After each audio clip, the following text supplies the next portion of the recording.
Hi, today we are looking at this remote control outlet. This is going to make it so easy to be able to plug things in and then have a remote right at your doorway to be able to turn it on when you walk in.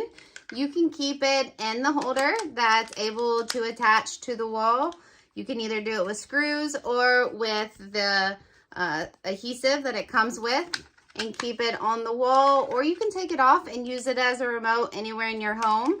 This is an outlet that you're going to pair these to before you start, and so then that way when you click it on, whatever is plugged in here, it is going to turn on, and then that way, like a Christmas tree, if you want to go ahead and turn it on without reaching behind the Christmas tree, you can do that with this easy plug and remote.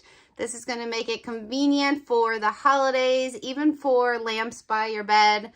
So then that way you can turn on that lamp before you walk in your room, and then even turn it off with the remote taking to your bed. So many options, really quick, easy setup, and just makes it a little bit easier.